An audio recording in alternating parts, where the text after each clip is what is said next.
I have the esteemed and honorable pleasure once again to introduce my good friend, occasional mentor, occasional mentee, one of the greatest humans I know, Dr. Baruch B. Halevi. Brother, how are you, man? It's so good to see that shining face of yours. Damn, that's a high bar. Nowhere to go but down from there. So have a good day, Dr. Dan. Take Yeah, care. that's such a good point. That's usually where we go once we start a conversation, is straight into the slop. But I'm Sorry, good. man. That's okay. I'm good. It's great to be back with you, back by popular demand. I know your audience, mine certainly was, knocking down my door saying, "What happened to the Dr. D Rabbi B show?" My goodness, that was a thing so many years ago. So much so, look at how you influenced my fashion habits. When I know you're on the agenda, I can't help but put black on. So, Dr. D and Rabbi B show that now, even in your signature, we've gotten rid of the rabbi thing, man. No longer do I get to say shtick, or is that culturally inappropriate? Nope, you can culturally appropriate all you want. I give you permission on behalf of the Jewish people and 2,000 years of history. Once again, I do get to claim 3 years of that history of 2,000 years as the president of a historically Jewish fraternity at the Harvard of Muncie, Ball State, Indiana. So I was an honorary Jew, still am, I think, in some circles, at least with you. But let's get into some real podcasting stuff, man. What's the audience hasn't heard from you in a while. I get to see you on a regular basis. What have you been up to, man? What's been going on in the B world? Yeah, well, I guess, one of the reasons why we keep seeing each other is because you are participating in one of my man uprising peer groups, and that's been my focus for a while now, moving more and more of my energies over to it. Man uprising, for those who don't know, has been a place to gather men together in person here in Denver, but now we've scaled out virtually to create peer groups and retreats and peer groups, 9 guys getting together for 4 hours in the middle of a busy weekday and going deep. And that's my passion and purpose in life is to help men get into those peer groups and do the work, go deep. Yeah, so from my personal experience with the peer group, our last meeting was profound. Well, so profound I got kicked off because we had a storm here in Farmville and the internet went down. But it was profound for several reasons. And so, just to kind of share with anybody listening out there, I think, I've talked enough, and you and I in the past have talked enough. We men are suffering, we're failing, we're struggling, we're committing suicide at a rapid rate. Our mental health is suffering. And you've got an answer to that, man. And I jumped on. You and I had a conversation while walking your dog in suburban Denver back in November, I believe it was. And you said, "Look, I'm doing this thing and I want you to be a part of it." And I didn't even take time to listen. I'm like, "I get to hang out with you. I'm in. I'm in." And then we started the hanging out process, 4 hours on a weekday in every month on Mountain Standard Time, which in Eastern Time is abhorrent, right? 2 hours different. Um, it was cool for a while for me. I liked the first few. It's very formulaic. And then I reached a point probably last month. I'm like, being Dr. Dan with a bunch of dudes, like, it felt, 4 hours. I felt like, maybe I was a part of an emotional support group. It felt a little bit like work. And I came to you with that. And I said, B, I don't know if this is for me. And in true B fashion, you said some inappropriate words first.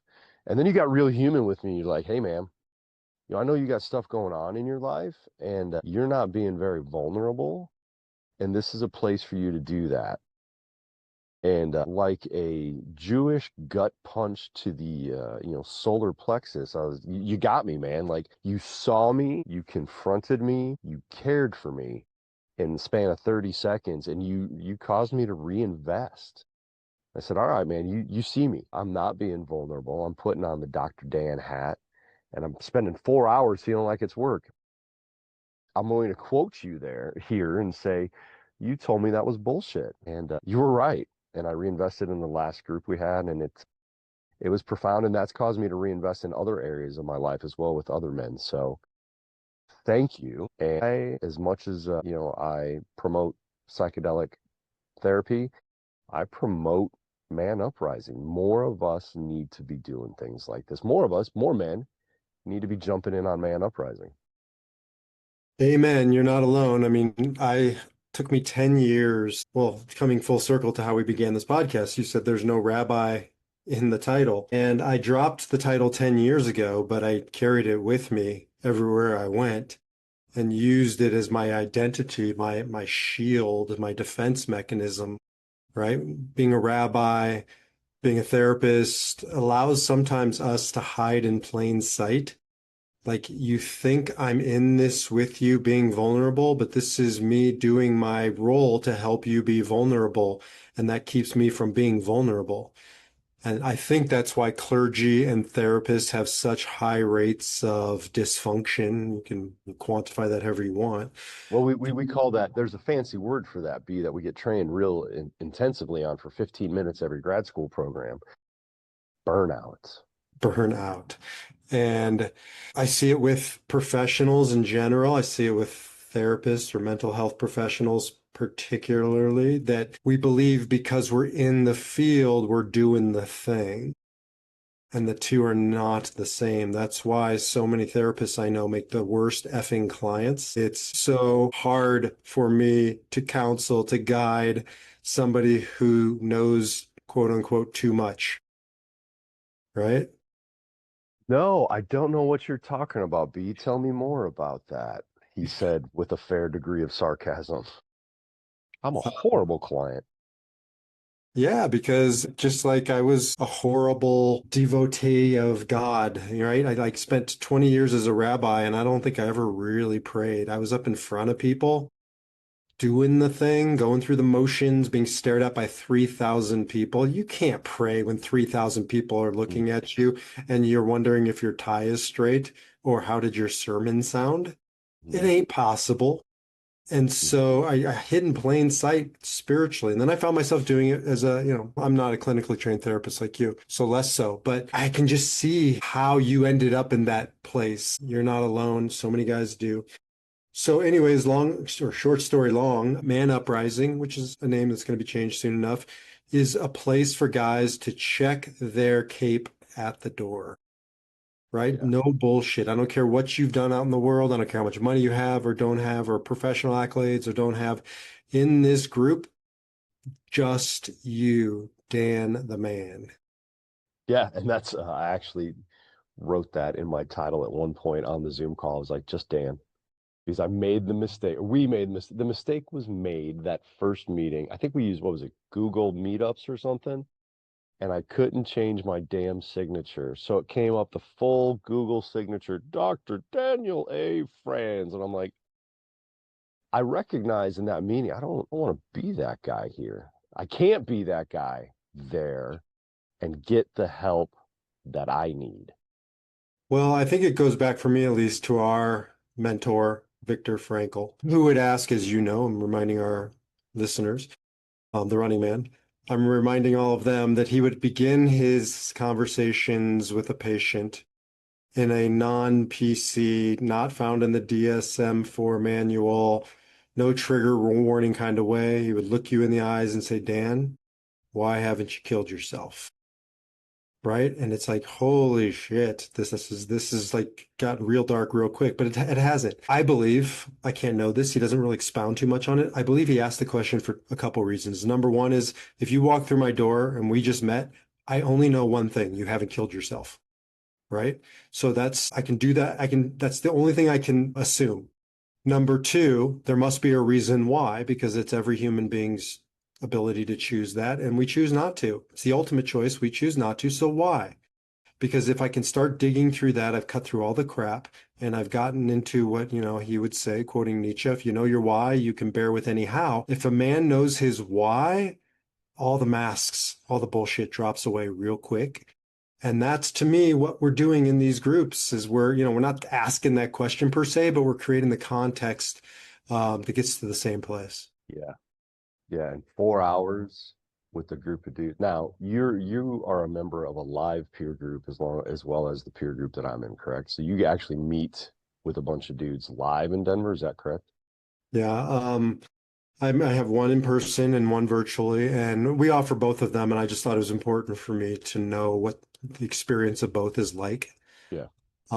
As an aside, I led peer groups, not in this sustained, systematic way, that we're doing our peer groups, and we could talk about that. But, I led them like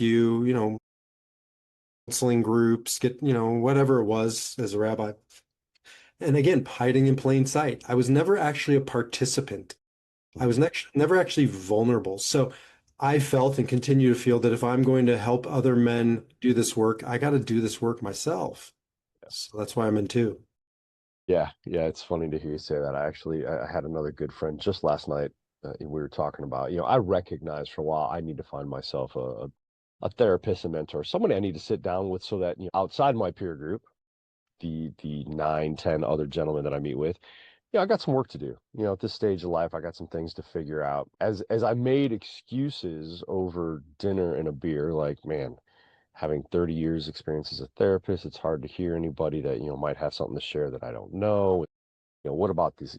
I've read all the marriage therapy books. I do marriage therapy all day long. Oh man, he looked at me and said, I think what I hear you saying is you feel like you're pretty much unhelpable. And again, like a Rabbi B gut punch, I'm sorry, Dr. B gut punch, I was just like, damn, that is probably the most arrogant kind of thinking I could take on and think that. And it really gave me pause, much like our peer group, to sit back and say, well, yeah, I need to be vulnerable, I need to be open, and I need to be willing to accept help, which I think in our experiences, you know, for a lot of men, they may not have killed themselves yet, but a lot of us are killing ourselves on a daily basis, not being open to help, not being accepting, not being vulnerable. So, such a good point that we need to expand that question. Why haven't you killed yourself to all kinds of killing, not just, pulling a trigger, all kinds of ways to do that. And every man knows what that means because every man has gone through his variation of that. And you go out with your buddies, your poker buddies, your golf buddies, your hunting buddies, your sports buddies, and they don't know. They don't know your thing, your area of on the edge of suicide. Again, it might be the suicide of a marriage, it might be the suicide of a profession, financially, whatever, drugs, it doesn't matter. They're all passive, aggressive ways of killing yourself. And I talk to these guys and I say, do your buddies know? No, my buddies don't know. It's like, why would I tell my buddies, about my failing marriage? I'm like, well, then that's all they are buddies. And I don't need buddies. I need brothers. And that's what this group is. I mean, in a very short time, 1, 2, 3 meetings, you strip away the BS, you get down to what's your why. You listen to another man getting down to that, what's his why? And all of a sudden you've bonded at the deepest level. Let's talk about that a little bit, right? Because the process, I'm just entering into that process. We've only met, what, 5 times in 6 months, maybe something along those lines, maybe 6 times. It's a beautiful formula, but it is a formula. You want to share a little bit for those that might, hopefully, any women out there listening are going, man, I'm passing this on to some men I know. And you guys out there listening, you're jumping on and saying, dang, where do I sign up for? So, and it's interesting because I'm in the B inner circle. It was really easy to sign up, but I think we need to get that message out there for more guys, how they can sign up, because I'm thinking of a few right now that would definitely benefit from this. But let's talk about the process. What do you want to share about the process? And for me personally, I'm curious, like where it came from. Where it came from is debatable. I would argue that it comes from antiquity. I know I can only speak on behalf of Judaism, having sort of mastered one little space in a big pie. This has been going on for thousands of years. Jewish men get together in what's called a minyan, a prayer quorum, daily. So, you pray 3 times a day traditionally in Judaism.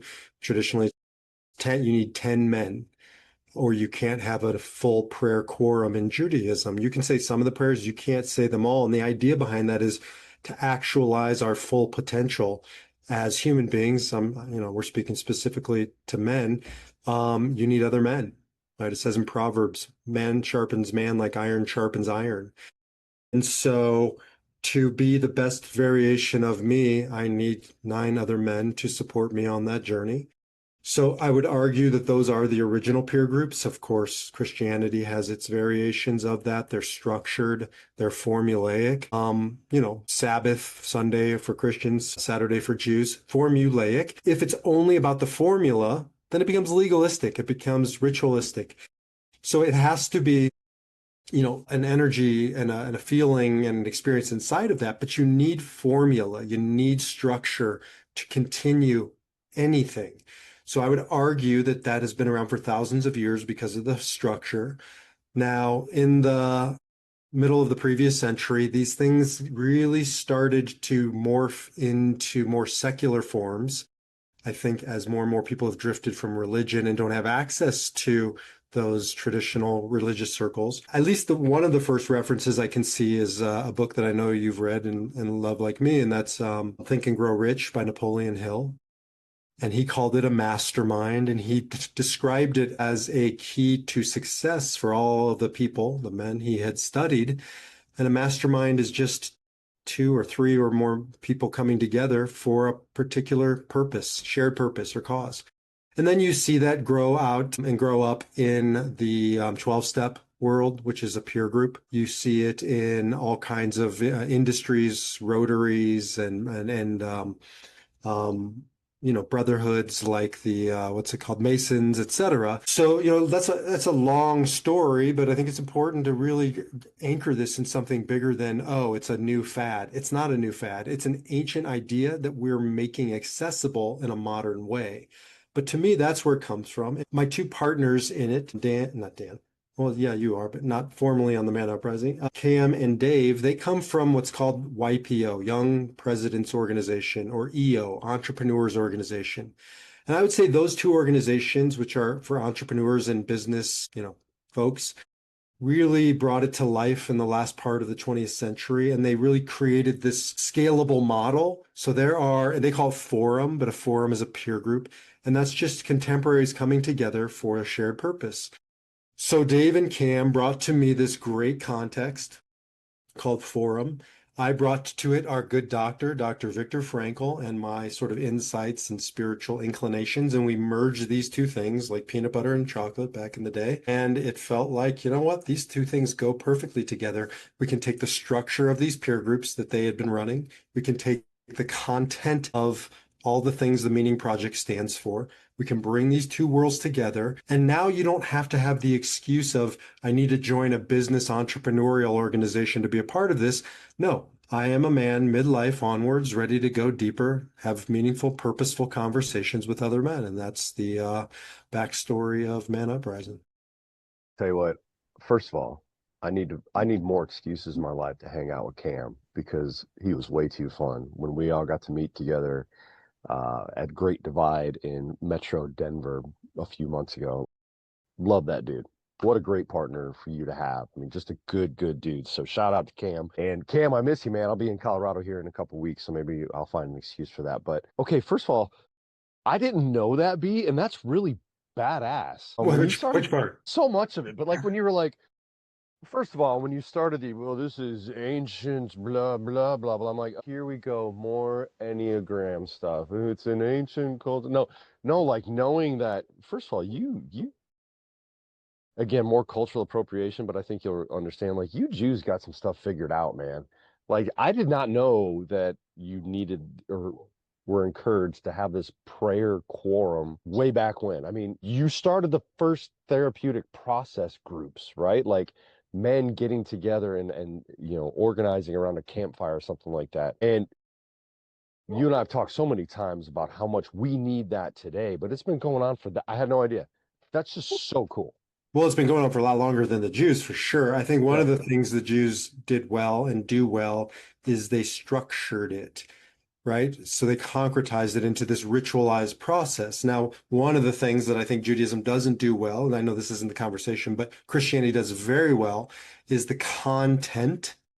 Judaism, I think, does the context.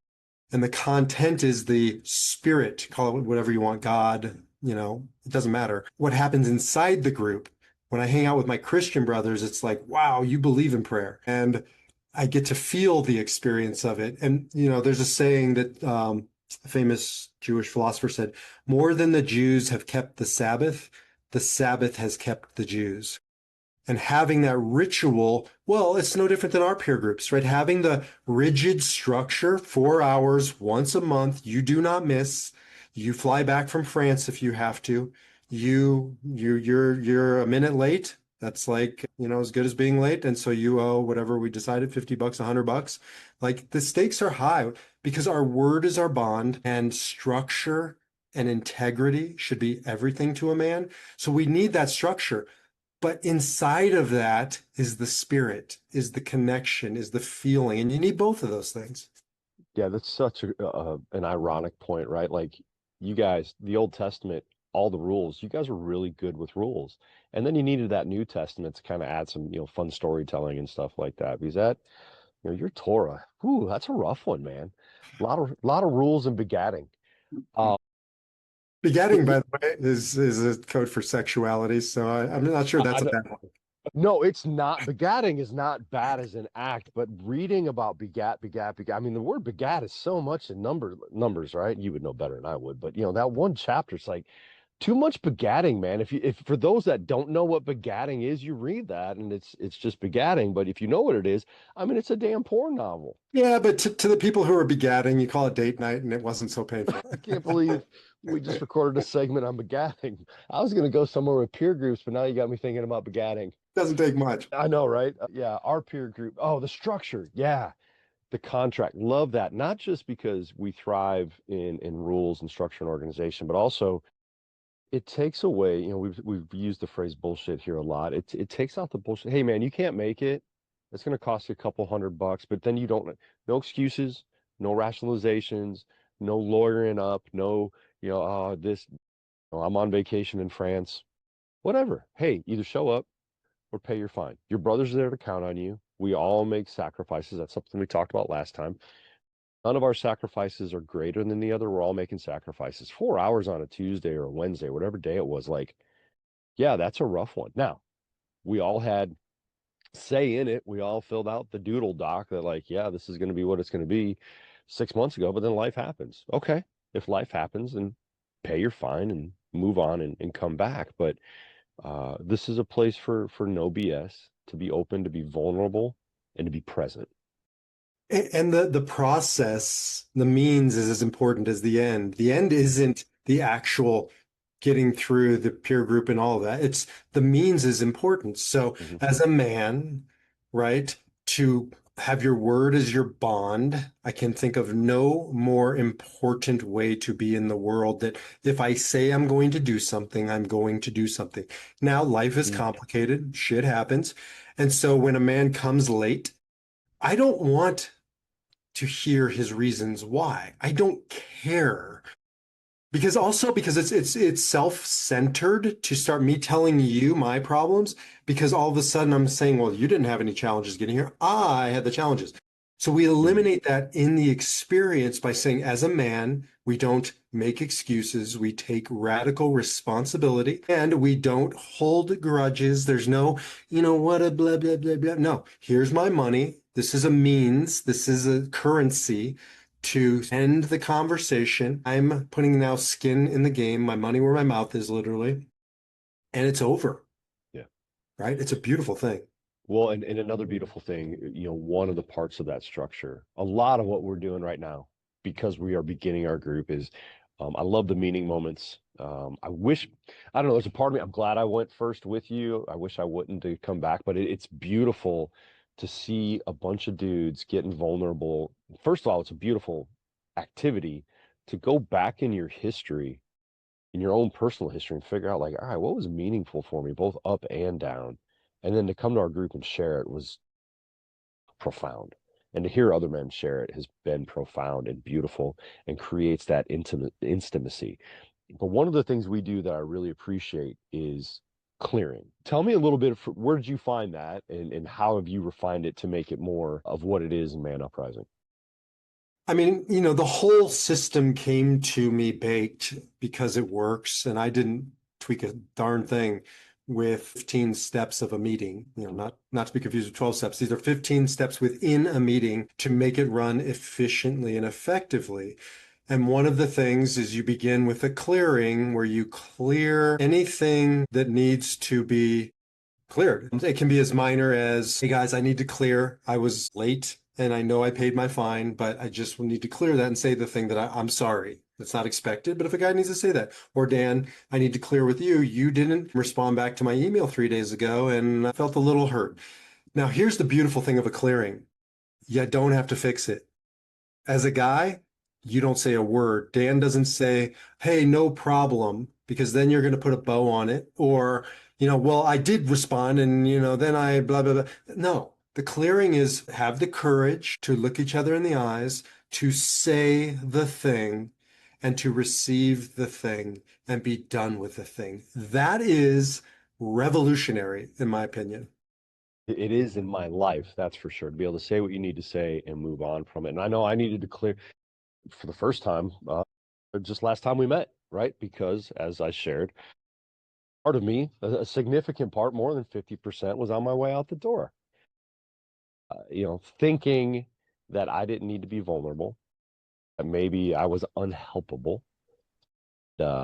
Thank you again. You gave me some words of encouragement and accountability and kind of set me on a good path. And I need to let those other guys know that, like, hey, maybe my full heart and mind wasn't in this, but I'm in it now. I'm in it and I love it and I need it. How, again, I found it because I was on I slept up in your basement and we went on a walk. That's how I found my own way to man uprising. I would not encourage that for most men. You do not want to sleep in that basement. And most of you probably don't want to go on a walk. Watching how your dog is trained on those walks truly was pretty cool. But how do other guys find their way to man uprising? Well, thank you for, the plug. Thank you also for dissing on my house and my dog. No, I love your house, man. But hearing you I rumble just, around in the morning, like it was November. You and your lovely wife, who I adore, who I honor and respect because I don't know how anybody can put up with you on a regular basis, came in like snowman after just a walk. I'm like, it's not that bad out there, was it? And then I walked outside. I'm like, dear God, it's cold. you got nothing to say about the weather in Farmville, but okay. It's factually correct. Yeah, and I want to talk about how guys can find us, but more importantly, back to the sort of the clearing process. Confidentiality is another Mm. we start. And to have a space that is rock solid confidential. If there is a leak, you're out, right? There's no porous boundaries here. And so to have that kind of space, we talked about it last time. I imagine it's what somebody who's a devout Catholic feels when going to a confessional, to be able to purge, to say the things that can't be said anywhere, can't be received anywhere, but this place is amazing. But as we say, everything that is said in peer group stays in peer group. But everything that we learn here can be applied everywhere. So that clearing has changed my relationship with my wife, with my kids, with my friends outside of peer group because I pride myself on speaking the truth and being an eight and all this crap. And then I find myself cowardly, not saying the little things, telling myself, well, they're just little things, as opposed to now clearing them as they come up and realizing how much of my frustration or my struggles with relationships were accumulated little things, not one or two big things. And that clearing process has really changed the way I move through the world. Yeah, I tell you what, man, that is a common situation in my office is men not clearing, stuffing things down, letting them build up.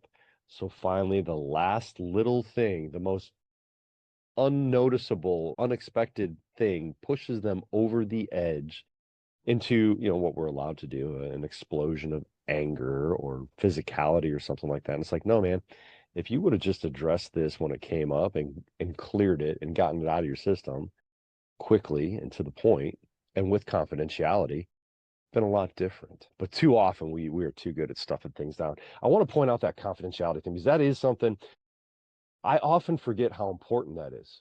I live in that world. I'm in that world all day, every day, and that's the way I structure my life as well. It's funny, my family may have caught on to that. I'm like, when I say things, they're meant to go anywhere they need to go because I don't believe in confidentiality. Secrets keep you sick in a family, right? So I'm not going to go tell one kid something, be like, oh, don't tell your sister that, or don't tell mom that. It's like, no, no, no, we're open here, right?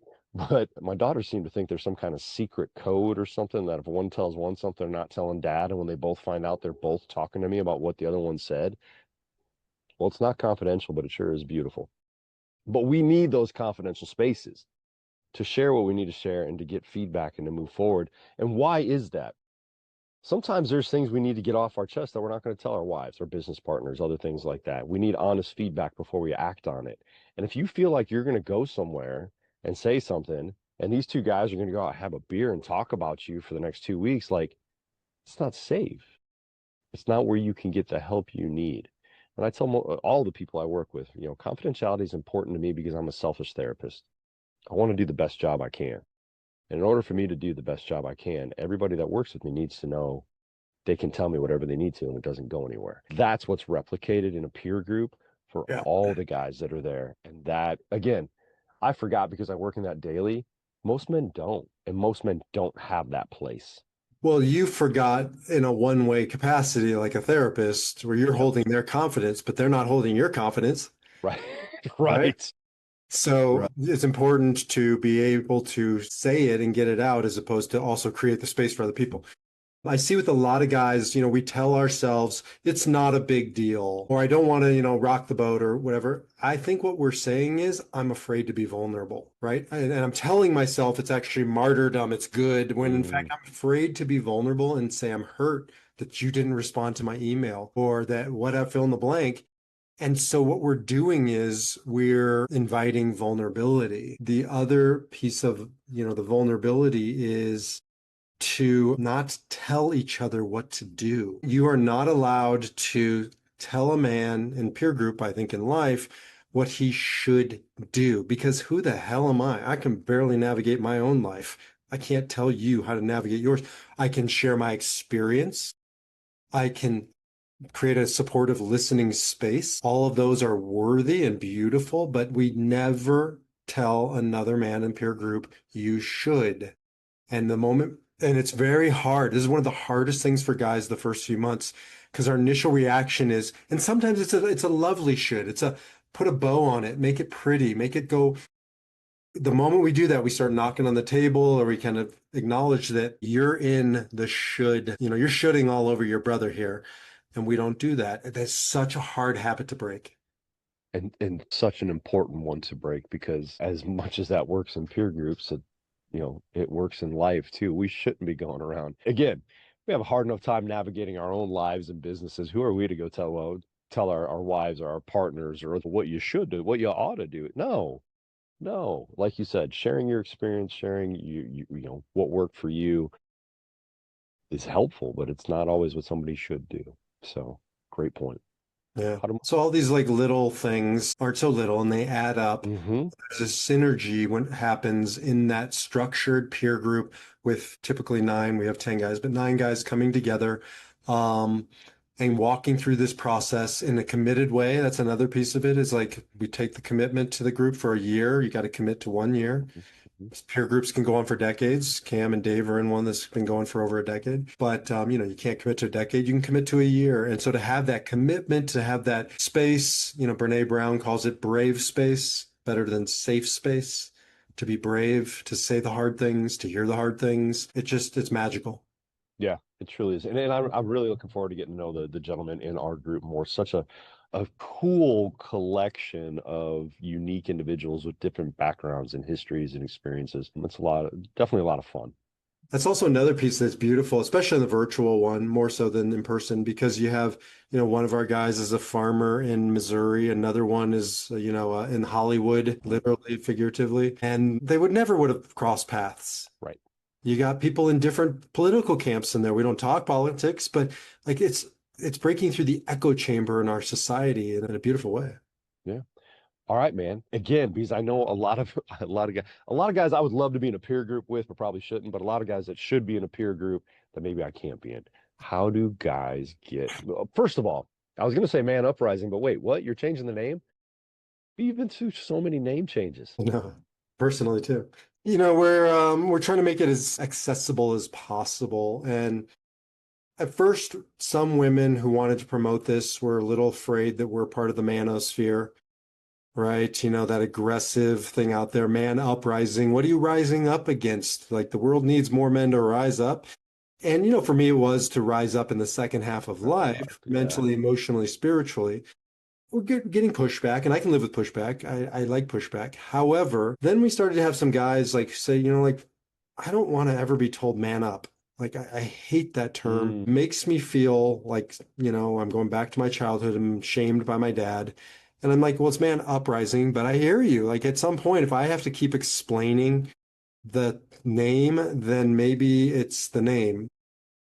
And so you'll announce it here. I haven't said it formally, but I know we're going with it. And it is the beginning of our peer group in person.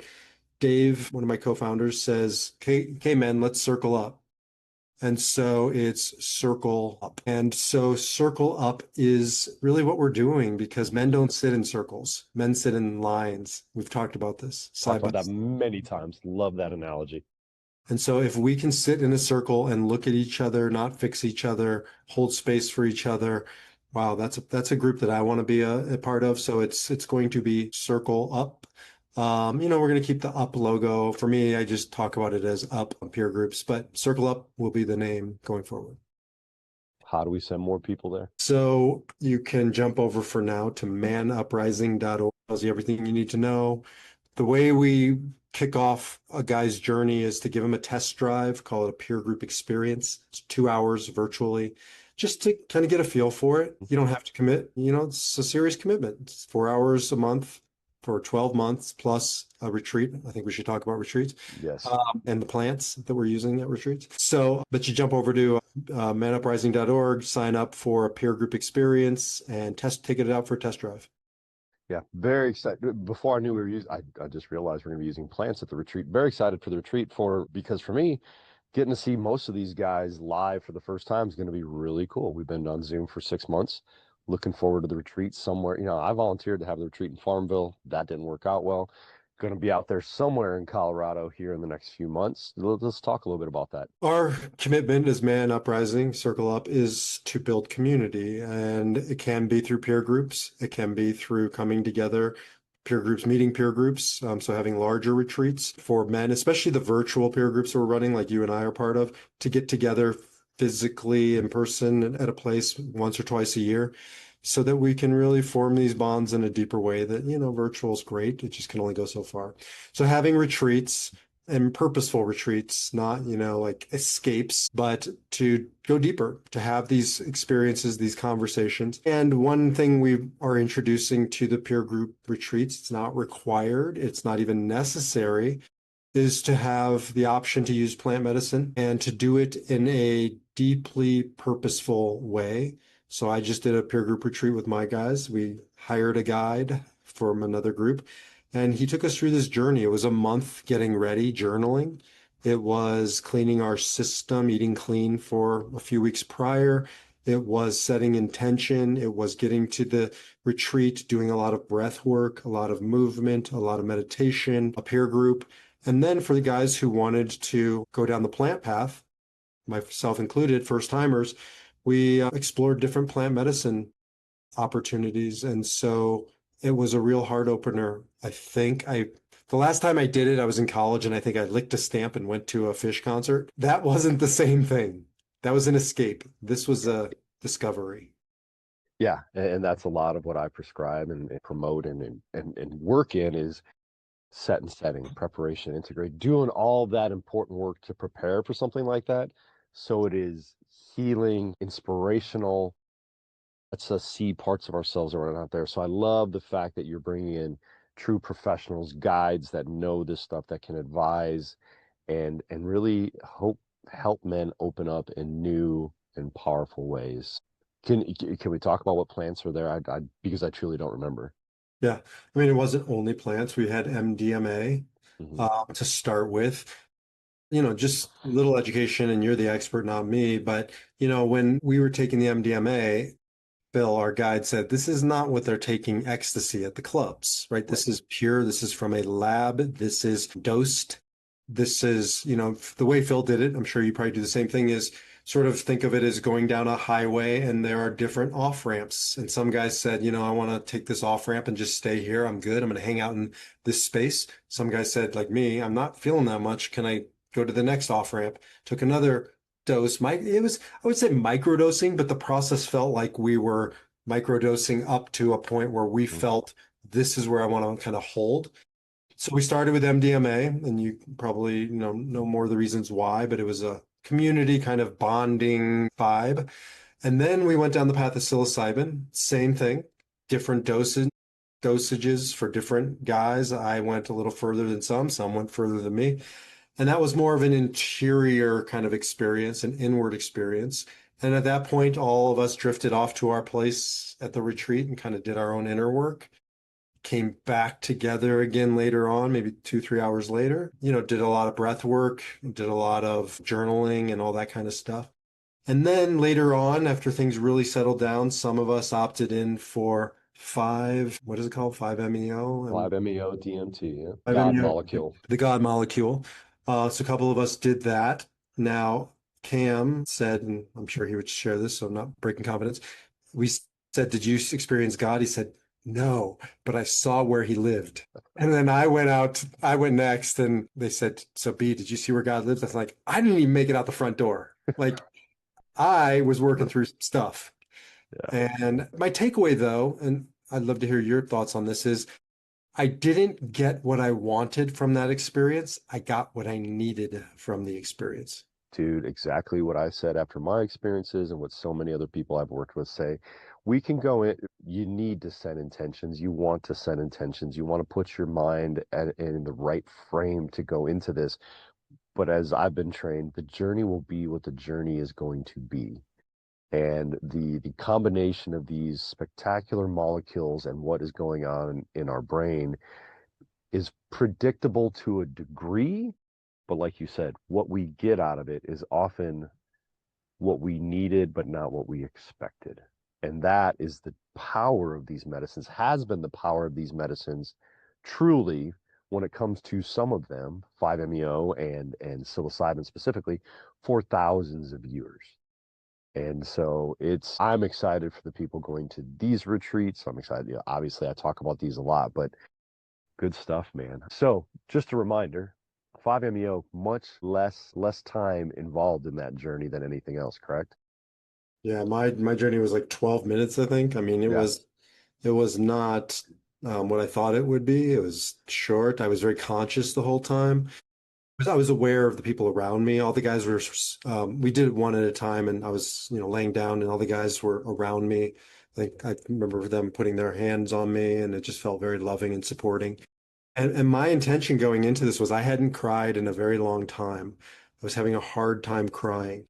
And I just know that there was a block. And all I wanted to do was cry. And I was crying, it's like when you cry in your sleep, maybe sometimes you've done that before, and you're crying and you can feel the people around you. And I could feel that they were happy for me that I was crying. And can I share my experience? Please do if you want to. So I ended up standing in front of my father, who I'm sure I talk about it ad nauseum, who killed himself, and he hung himself.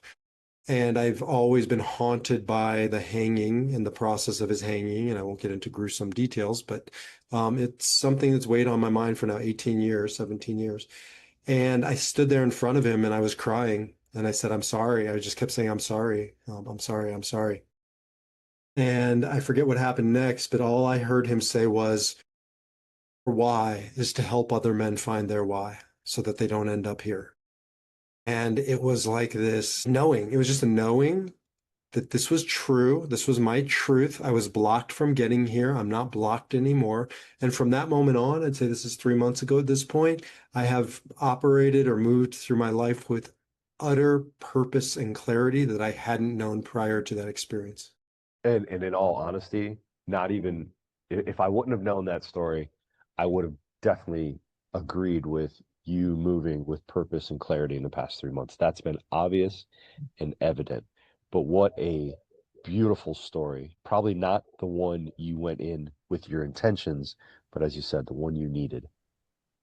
Yeah, That's I thought it was going to be like, "Hey man, this is fun. Let's do this thing," right? And the word is not fun. It was meaningful. It was mm, powerful. But this is not, and also I can't say this strongly enough. Like I am not about escaping. The world doesn't need another escape. This is not a recreational drug or any of these that I described, if what you mean is to escape, right? They're recreational, I believe, in the deepest sense of to recreate. And that's what I did. I recreated my life through this process. well, everybody here knows that I can talk on that topic ad nauseum, and I can talk to you for days at a time. But I know we have other people to go work with and things to do, and some things to take care of ourselves probably after that conversation. B, man, thank you. That was just, I mean, so much goodness just chatting with you. But that was a powerful story. And I hope some men walk away from listening to this today and don't go licking toads and try and 5-MeO on yourself. But maybe jump into a peer group. If you don't want to do that, talk to a professional about some of these different substances we talked about today and using it therapeutically to recreate, not just to have a recreational experience. So, brother, I love you, man. It's always good talking to you. And I'm glad we get to spend 4 hours together every month now. I love you too, and I'm honored and privileged. Thanks for having me on the Meaning Project. All right. Check out Man Uprising, soon to become Circle Up. Take care, everybody. Take care.